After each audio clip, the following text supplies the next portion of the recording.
Bonjour Geneviève, merci d'avoir accepté de prendre ce moment-là avec moi pour parler du non-jugement. Le non-jugement, tu sais, je te regarde aller, on se connaît depuis plusieurs années, puis en tant que femme d'affaires et tout ça, c'est quelque chose que je reconnais en toi, qui continue d'avancer bon temps, mal an, tu sais, quand ça va bien, quand c'est difficile. Puis j'avais envie on aborde ça ensemble dans un contexte où t'es la créatrice de ta vie, la créatrice aussi de ton travail, parce que t'es une femme d'affaires, tu travailles à ton compte. Donc, juste pour mettre la table, là, on va revenir à c'est quoi le non-jugement, hein? On s'est entendu. C'est l'observation sans poser d'étiquette, donc l'observation impartiale de nos expériences. Euh, Geneviève, j'ai envie de te demander tout de suite, d'après toi, qu'est-ce qui fait qu'on a tant besoin de juger, d'apposer une étiquette sur ce qui est devant nous, là, dans le fond, dans ce qu'on vit, dans nos expériences de créateurs de vie, là?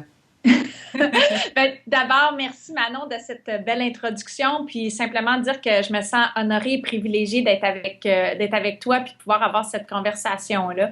Puis pour répondre spécifiquement à ta question, j'ai l'impression, en tout cas pour moi, que c'est mon ego. Mm. C'est mon ego qui m'amène à juger. C'est mon ego qui m'amène aussi à me poser la question, qu'est-ce que les autres pensent de moi?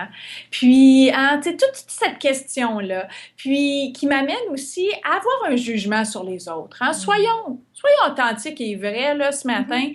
Puis, je suis très sévère envers moi. Je suis très sévère aussi envers les autres. Et comme je suis sévère envers les autres, je présume qu'ils sont aussi sévères envers eux-mêmes et aussi sévères envers moi. Donc, c'est une espèce de roue qui tourne, qui est épuisante, puis qui nous amène pas nécessairement dans la zone de création, Mhm. et encore moins dans une zone de bonheur.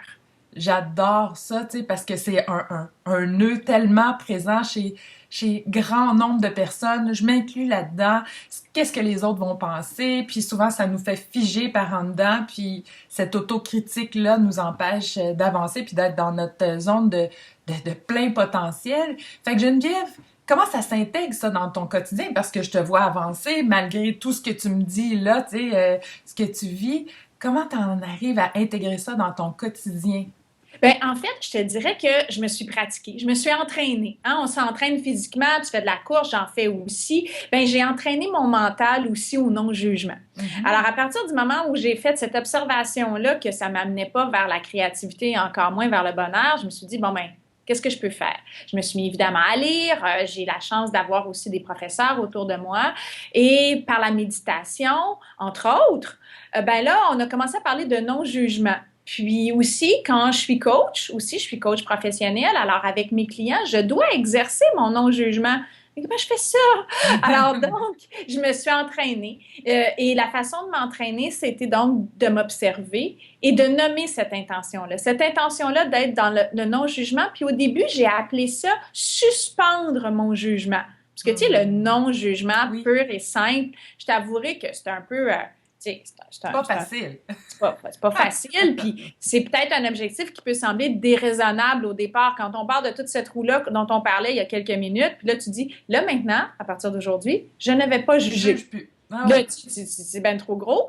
Mais alors là, je me suis dit, je vais suspendre mon jugement. Donc, je vais observer que je juge, OK, comme sur une rivière qui passe, là, tu sais, dans le fond, là, je suis en train de juger. Ah, c'est ça, c'est intéressant.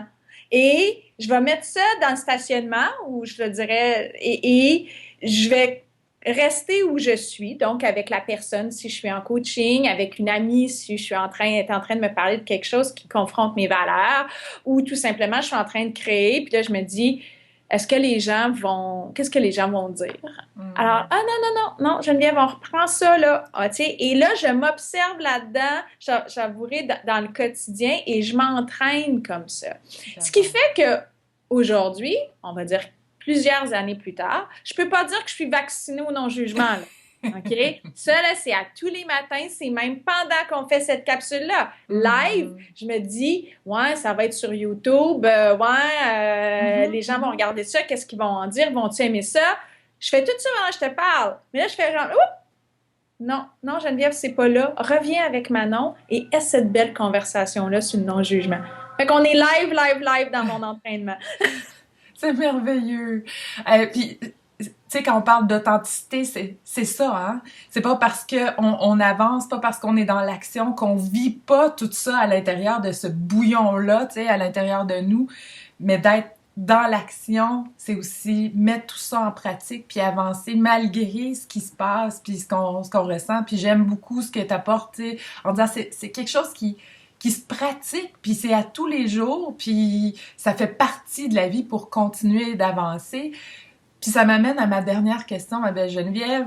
Quand c'est vraiment difficile, là, tu sais, quand on fige par en dedans, qu'est-ce que tu fais? Qu'est-ce qui fait en sorte que tu as le point de bascule, puis tu t'ouvres les portes, tu te libères du non-jugement pour avancer, quand c'est vraiment difficile? Oui, quand c'est vraiment difficile, j'ai un seul truc, respirer profondément.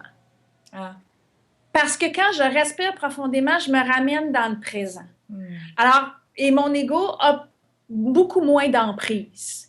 Parce que le jugement, il vient de où? De savoir si tantôt les gens vont aimer ça. Donc, je suis dans l'angoisse. Ils vont-tu aimer ça? Et si je suis dans le passé, où j'ai déjà fait des belles entrevues, elles étaient bonnes, est-ce que celle-là va être aussi bonne?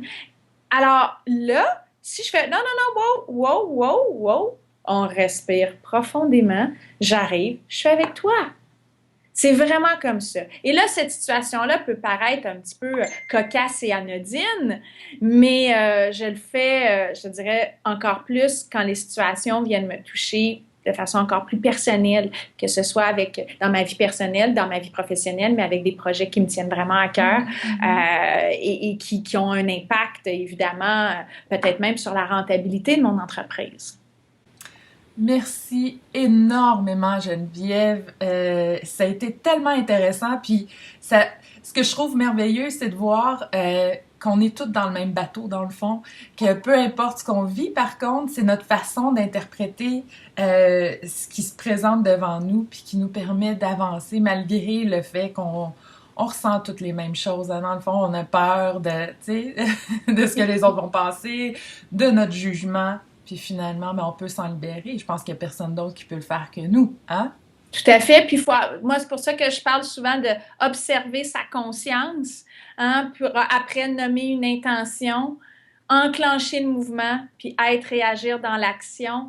On va avoir l'occasion de travailler sur un bel événement le 23 avril, Manon, qui est donc de l'expérience, de la conscience à l'action. Alors, ceux qui sont intéressés à venir commencer à s'entraîner, venez nous rejoindre. Manon va animer cet atelier-là, justement, sur l'observation de sa conscience. Ah, merci Geneviève, ça va être un plaisir de co-créer avec toi. Puis, juste avant qu'on termine, tu m'as déjà parlé, toi, de ta vision, de l'image, dans le fond, que tu t'es créée quand tu veux devenir observatrice de ce qui se passe devant toi, observatrice de tes pensées. J'aimerais ça que tu le partages aujourd'hui avec nous. Ben oui, mais moi j'ai eu l'occasion de faire un tour de montgolfière l'été dernier en Turquie et ça a été une petite révélation parce que en montgolfière, on va très haut, après ça on baisse d'altitude, on revient très très proche, on revient haut. Et là je me suis dit, hey, c'est exactement ça l'image pour moi de être observateur, hein, de prendre la distance à plus ou moins grande altitude, de revenir et tout ça pour rester dans la réalité. C'est pas juste de rester à 1000 pieds dans les airs pour moi, ça veut dire revenir. Puis cette espèce de mouvement-là m'aide effectivement dans le fond, à m'ancrer dans cette nécessité d'être dans le non-jugement ou de suspendre mon jugement, là, dépendamment du vocabulaire qu'on veut utiliser. Oui, oui, puis suspendre montgolfière, c'est une belle image. Ça va bien! On est là! Merci énormément, Geneviève, d'avoir pris du temps avec nous aujourd'hui. Merci, Manon. Je t'embrasse. Moi, merci. Moi aussi. Bye-bye. Bye.